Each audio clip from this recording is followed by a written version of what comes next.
तो एक बार फिर से आप सभी का स्वागत है। भर्ती बोर्ड ने एक बार फिर से प्रूव कर दिया कि जो वो कहता है उसको वो डेफिनेटली करता है। मैं बात कर रहा हूँ यूपी पुलिस के डीवीपीएसटी के डेट के बारे में।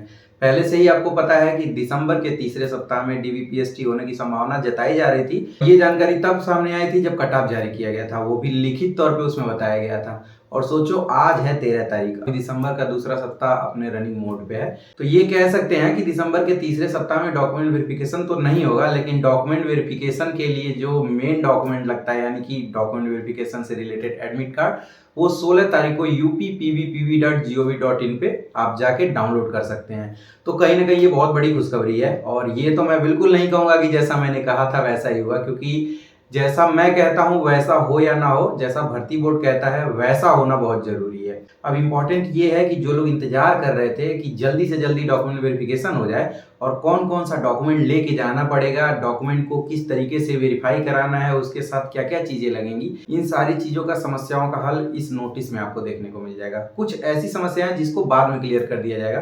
तो चलो एक बार क्लियरली देख लेते हैं कि इन सारी चीजों में आपके फायदे की क्या चीजें हैं। तो बस इतना समझ लो कि जो आपके और आपके वर्दी के बीच की तन्हाई की दूरी थी वो एक पड़ाव और कम होने जा रही है। तो मैं आपको देहाती भाषा में समझाने का प्रयास कर रहा हूं कि इस पूरे नोटिस का मतलब क्या है। पहले तो ये कि जिस जिले के आप रहने वाले हो या रहने वाली हो, आपको उसी जिले में डॉक्यूमेंट वेरिफिकेशन और फिजिकल स्टैंडर्ड टेस्ट कराने जाना है। 16 तारीख को आप uppv.gov.in पे जाके जो लिंक दिया रहेगा उस पर अपना टोटल डिटेल डालोगे तो एडमिट कार्ड खुल जाएगा। एडमिट कार्ड पे ये लिखा रहेगा कि इस तारीख को इतने बजे आपको इस पुलिस लाइन या फिर इस लोकेशन पे पहुंच जाना है। तो आपको वो एडमिट कार्ड लेके उसमें और भी डिटेल लिखा होगा कि क्या क्या चीजें लेके जानी है, उन सारी चीजों को लेके आपको वहां पे पहुंचना रहेगा। तो पहले तो ये बता दिया गया है। दूसरा बताया गया है कि 26 दिसंबर से आपका डीवीपीएसटी स्टार्ट हो जाएगा। तो 26 दिसंबर मतलब आज है 13 और 7 इधर 6 उधर, मतलब 13 दिन, आज 13वां तारीख चल रहा है और 13 दिन में आपका डीवीपीएसटी स्टार्ट हो जाएगा। जो लोग ये कह रहे थे कि सर कहाँ होगा डीवीपीएसटी, तो आपके अपने जिले में ही डीवीपीएसटी कराने जाने का पूरा प्रावधान भर्ती बोर्ड ने कर लिया है। आप लोग कौन डॉक्यूमेंट लेके जाओगे इस चीज का भी उल्लेख इसमें हो गया है। मतलब जो डॉक्यूमेंट आप लोगों ने फॉर्म में अपलोड किया था उतने ही डॉक्यूमेंट को लेके जाना है, क्योंकि उसमें क्लियर वे में लिखा हुआ है। तो इसका मतलब क्या माना जाए, हाई स्कूल, इंटरमीडिएट, जाति प्रमाण पत्र, निवास प्रमाण पत्र और आप अपना फोटो, उसके साथ आधार कार्ड भी ले लीजिएगा। बाकी एडमिट कार्ड तो लेके ही जाओगे। इस चीज का उल्लेख नहीं किया गया है कि जो फॉर्म का प्रिंट आउट है उसको लेके जाना है या नहीं जाना है। मैंने आपको बताया था ना कि हर बार भर्ती का प्रारूप कहीं ना कहीं बदल जाता है। तो ये जो भी चीजें आपको बताई गई थी कि ये बनवा लीजिएगा, ये सारी चीजें पहले की भर्ती में लगा हुआ था। तो ये मत सोचिएगा कि हम लोगों ने गलत बताया है, क्योंकि हर बार अपडेट होता है ना। जैसे आप जो कपड़े अभी पहन रहे हो वो 2 साल बाद नहीं खरीदोगे, लेकिन हो सकता है वही आपको 2 साल बाद पसंद आ जाए, मतलब आपका फेवरेट हो तो आप ले सकते हो। तो भर्ती बोर्ड के ऊपर है। बाकी बहुत इसमें कोई बहुत बड़ा इशू नहीं है, ये नॉर्मल चीज है। ऐसा नहीं है कि सर जी उसको बनवाने के लिए हमने तो किडनी बांधे रख दिया था, मतलब किडनी बेच दिया था, ऐसा कुछ नहीं है ना। तो इतने चीजों को आपको लेके जाना है। बाकी आप वही फोटो रख लीजिएगा जो फोटो फॉर्म में लगा हुआ था। अब एक चीज का क्लियरेंस इसमें मिल गया है कि जो इसके पहले वैकेंसी में डीवी होता था यानी कि डॉक्यूमेंट वेरिफिकेशन होता था, उसमें जो फुटकॉपी होती थी सभी डॉक्यूमेंट का, उसको राजपत्रित अधिकारी से वेरीफाई कराना पड़ता था। हम लोगों ने खुद ही कराया था और आप किसी भी कांस्टेबल से पूछ लोगे तो वो 100% आपको बताएगा कि लगा हुआ था। लेकिन इस बार वो झमेला ही खत्म कर दिया गया है। सीधे क्लियर वे में दे दिया गया है कि सभी डॉक्यूमेंट जो आप लोगों ने अपलोड किया था उसका फोटोकॉपी करा के उस पर 100 प्रमाणित कर लीजिएगा। 100 प्रमाणित का मतलब क्या है, आप लोग अपने डॉक्यूमेंट का जब फोटोकॉपी कराओगे तो जहां से व्हाइट वाला पेज शुरू हो जाता है वहां अपना सिग्नेचर करना है, जैसे आप लोगों ने एडमिट कार्ड में किया था। मतलब हर बार अलग अलग नहीं करते हैं ना, तो सिग्नेचर कर देना। जैसे मान लो मेरा नाम है अंकुर और मैं इंग्लिश में किया हूं तो ANKUR लिख दूंगा, ठीक। ऊपर लिख दूंगा 100 प्रमाणित, साइन के जस्ट ऊपर, और नीचे डेट डाल दूंगा। डेट आज का डाल दो, कल का डाल दो, परसों का डाल दो, मतलब कभी का भी डाल सकते हो। जिस दिन आपका डीवी होना है उस दिन तक का डाल सकते हो। तो इतने चीजों को आपको लेके जाना है। तो ये भी क्लियरेंस आपको मिल गया होगा कि क्या क्या चीजें आपको लेके जाने की जरूरत है। इसमें बहुत डिटेल में बताया गया है कि जो टीम बनेगी उस टीम में कौन कौन से लोग रहेंगे। तो मुझे नहीं लगता है कि इस चीज को आपको जानने की जरूरत है, क्योंकि आपका उस चीज पे कोई कंट्रोल नहीं है कि सर जी ये वाला मुझे नहीं पसंद आया, इनको हटा के इनको बना देते। लेकिन जो आपके काम वाली चीजें हैं वो मैं जरूर आपको बताऊंगा। कुछ लोग ये कहते हैं ना कि सर जी अगर मान लीजिए हमारा 26 को है और हम 26 को बाई चांस न जा पाए तो क्या होगा।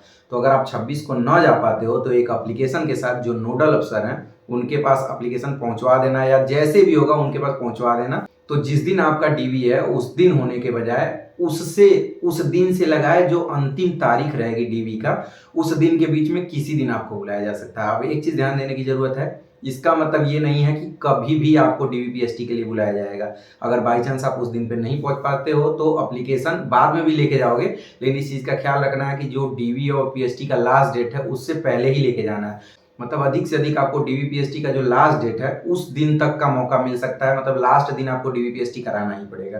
तो ये कहीं ना कहीं बच्चों के लिए फायदेमंद है, क्योंकि बहुत सारे लोगों को ऐसा होता है कि उस दिन नहीं पहुंच पाते हैं, रीजन कुछ भी हो, लेकिन कहीं ना कहीं इस चीज से बच्चों का फायदा मिलेगा। बाकी ये भी बता दिया गया है कि डीवीपीएसटी में क्या क्या होता है। बहुत सारे लोग सोच रहे थे कि सर डीवीपीएसटी में ही रनिंग तो नहीं करा लेंगे, तो मैं क्लियर एक बार कर दूंगा आप लोगों को कि डॉक्यूमेंट वेरिफिकेशन होगा, उसके बाद आपका लंबाई और सीना नापा जाएगा, महिलाओं में लंबाई और वेट नापा जाएगा। इसमें मानक भी बता दिया गया है कि लंबाई में कितना लंबाई होना चाहिए और सीना कितना होना चाहिए। तो जनरल ओबीसी एससी का 168 सेंटीमीटर लंबाई होनी चाहिए, और अगर महिलाओं में देखा जाए तो जनरल ओबीसी एससी में 152 सेंटीमीटर लंबाई होनी चाहिए। सीना में एक चीज दिया हुआ है कि जनरल ओबीसी एससी के लिए 79 सेंटीमीटर बिना फुलाए और 5 सेंटीमीटर फुला के 84 सेंटीमीटर होना चाहिए, जिसमें ये लिखा हुआ है कि 5 सेंटीमीटर फुलाव अनिवार्य है। तो इससे डरने की बिल्कुल जरूरत नहीं है, आप किसी भी तरीके से फुला दोगे। मैं एक बार और डिटेल वीडियो बना दूंगा जिसमें किस तरीके से सीना फुलाया जाता है, आपको पता चल जाएगा। तो इस चीज से डरिए मत, थोड़ा सपाट मारा करिए, केला और दूध शामिल कर लीजिए, जिससे आपका सीने वाली समस्या खत्म हो जाएगी। बाकी लड़कियां जिनका वेट 40 से थोड़ा बहुत कम है ना, उनको भी डरने की जरूरत नहीं है। खा पी के जाओगी ना, आधा किलो खा लोगी तो आधा किलो तो वैसे ही कवर कर जाएगा। ठीक, थोड़ा बहुत ठंड का टाइम है तो पहन के जाओगी तो 1 किलो 2 किलो वैसे कवर कर जाएगा। तो 2 किलो का तो टेंशन है ही नहीं, लेकिन वेट में बहुत कम ऐसा चांस होता है जिसमें वो बाहर करे। तो ये चीज आप लोग अच्छे से समझ लीजिए। इसके साथ साथ एक चीज और बताया गया है, कुछ लोग ऐसे होते हैं ना जिनका लंबाई सीना या वेट में, जिनको लंबाई सीना या वेट में बाहर कर दिया जाता है, यानी कि ये बता के कहा जाता है कि आपका जो मानक है उसके हिसाब से सही नहीं पाया गया लंबाई या फिर सीना या फिर जो भी हो। जिनके साथ ये होता है वो क्या करेंगे, उसी टाइम आपको एक फॉर्म भरने के लिए दिया जाएगा जिसमें आप चैलेंज कर सकते हो, मतलब आपत्ति दायर कर सकते हो कि सर जी हमारा लंबाई हमने नापा था तो 168 सेंटीमीटर आता था, इन्होंने नापा तो 167 सेंटीमीटर ही आया, तो हम जो लंबाई नापी गई है उससे संतुष्ट नहीं है, तो हमें दोबारा लंबाई नापने का अवसर दिया जाए। तो एक अधिकारी को नामित किया जाता है जो शाम में आएगा, जितने लोगों ने आपत्ति वाला फॉर्म भरा था उसके सामने लंबाई नापी जाएगी, उसके सामने सीना नापा जाएगा। वहां अगर आप लोग सफल हो गए, वहां आपको बहुत अच्छे से मौका दिया जाएगा। जैसे अगर मान लो पहले लंबाई नापने के लिए सही से अगर आप कोशिश कर रहे हो खड़े होने की, नहीं आपको खड़े होने की कोशिश करने दिया जाएगा, उस समय आपको पूरा मौका दिया जाएगा कि आप अपना जितना औकात है उतना लगा लीजिए और दिखाइए कि आपकी लंबाई 168 सेंटीमीटर है या नहीं है। तो इन सारे चीजों को आप लोग क्लियरली समझ गए होंगे कि इस पूरे नोटिफिकेशन का मतलब क्या है और इसमें क्या क्या चीजें आपको लेके जानी है। तो डॉक्यूमेंट से रिलेटेड जो भी कंफ्यूजन था वो लगभग दूर हो गया होगा। 2 कंफ्यूजन मुझे पता है आप लोगों को हो रहा होगा, एक ये कि चेकलिस्ट कब मिलेगी, दूसरा ये कि जो एफिडेविट बनवा के लेके जाना है वो कब बनवा के ले जाना पड़ेगा और कैसे लेके जाना पड़ेगा। तो नोटिस में तो इसका कोई उल्लेख नहीं किया गया है। आप लोगों को ये बताया गया है कि uppbb.gov.in पे अपडेट रहिएगा। मैं भी कोशिश करता रहूंगा कि जो ही कोई अपडेट आए मैं आपको बताऊं, क्योंकि इसके बाद वो किसी भी दिन उसका फॉर्मेट दे देंगे और बता देंगे कि इसको आपको बनवा के लाना है। और अगर फॉर्मेट नहीं दिया गया तो इसका मतलब ये है कि जो मैंडेटरी होता है एफिडेविट ले जाना, उसको ले जाने की जरूरत नहीं है। लेकिन इस चीज से ये मत समझिएगा कि जिनके डॉक्यूमेंट में जो गलती है वो लोग नहीं ले जाएंगे, वो लोग अपना एफिडेविट बनवा लेंगे जिनके डॉक्यूमेंट में कोई भी गलती है। मैं ये कह रहा हूँ कि छोटी सी छोटी गलती भी है, 100 रुपया खर्च करना है, आप जाके बनवा लेना। अगर आप चाहते हो कि डर ना लगे, अगर एक एफिडेविट बनवाने से कॉन्फिडेंस बढ़ जाता है तो बहुत अच्छी चीज होती है, बनवा लीजिएगा। एक चीज और ध्यान देने की जरूरत है कि नोटिस में बहुत अच्छे से क्लियर कर दिया गया है कि जो आपका ओरिजिनल डॉक्यूमेंट है ना, वो पता कैसे चेक किया जाएगा, जो आप लोगों ने फॉर्म भरा था उससे उसका मिलान होगा। समझ गए, मतलब ओरिजिनल वाले से ही तो आप लोगों ने फॉर्म भरा था ना, तो ओरिजिनल वाले और जो फॉर्म भरा था उसका डाटा सेम होना चाहिए, नहीं तो दिक्कत होगी। ठीक, बाकी उसमें ये सारी चीजें बताई गई हैं कि जो भी चीज उनको लगता है कि कुछ फर्जी है या नहीं है, तो जो फाइनल डिसीजन है वो उनका मान्य होगा। तो यही मेन चीजें थी। तो 16 तारीख को एडमिट कार्ड आ जाएगा, 26 तारीख को आप लोग डीवीपीएसटी करने जाओगे। तो इससे क्लियर हो गया ना कि रनिंग नहीं होगी। शाम में जब सारी चीजें हो जाएंगी तो एक लिस्ट लग जाएगी जिसमें क्लियर दे दिया जाएगा कि आपका नाम ये है और आप क्वालिफाई हैं, आज वाले पूरे प्रोसीजर को आपने पार कर लिया है। उसके बाद रनिंग जनवरी के लास्ट में, जो भी हो, जनवरी के लास्ट या फरवरी की स्टार्टिंग में भी हो सकती है, तो मतलब ये है कि अब रनिंग के लिए आप लोग जी जान लगा दो। 26 से डॉक्यूमेंट वेरिफिकेशन स्टार्ट हो रहा है, तो 1 महीने के अंदर पूरा प्रक्रिया कंप्लीट कर लिया जाएगा। तो रनिंग के लिए भाई जी जान लगा दो, लगभग 1.5 महीने का टाइम है। अब अगर समय ज़्यादा लग रहा है तो थोड़ा सा डरने की जरूरत है, डरोगे तभी आप कोशिश करोगे। बाकी कोई और जानकारी चाहिए तो आप लोग इंस्टाग्राम आईडी को फॉलो करके मैसेज कर सकते हो, कोशिश करूंगा वहाँ पे आप लोगों के समस्या का समाधान करने के लिए। बाकी डॉक्यूमेंट से रिलेटेड कोई भी डरने की जरूरत नहीं। एक चीज़ हमेशा ध्यान रखना, अगर किसी भी चीज़ का आपको लाभ मिल रहा है तो उसमें उंगली नहीं करते हैं, ठीक। क्योंकि जो सारी चीज़ें पहले हुई हैं उसी आधार पे हम आपको बताएंगे। जैसे पिछला कट ऑफ कितना गया था उसको मैं बता सकता हूँ क्योंकि उसका मेरे पास डिजिट है, लेकिन अगला कट ऑफ एक्यूरेट कितना जाएगा उसका अंदाजा लगाया जा सकता है, ठीक। बाकी सारी चीज़ें वही सही मानी जाएंगी जो भर्ती बोर्ड बताएगा। तो आप लोग समझ गए ना कि करना क्या है, कोई दिक्कत वाली बात नहीं है। ऐसा नहीं है कि आप लोगों ने राजपत्रित अधिकारी से साइन कराने बहुत 2-4 करोड़ खर्चा कर दिया होगा, तो करा भी लिया तो उससे कोई प्रॉब्लम नहीं है। तो आई होप कि आप आज से रनिंग अच्छे से करोगे, और क्योंकि अब समय बहुत कम बचा हुआ है, अब सब चीज़ क्लियर हो गया तो थोड़ा जागने की ज़रूरत है। अगर ज़िंदगी भर सोना है तो अब जाग लो। तो मिलते हैं अगले वीडियो में इस चीज़ की उम्मीद के साथ कि आप लोग सुरक्षित होंगे।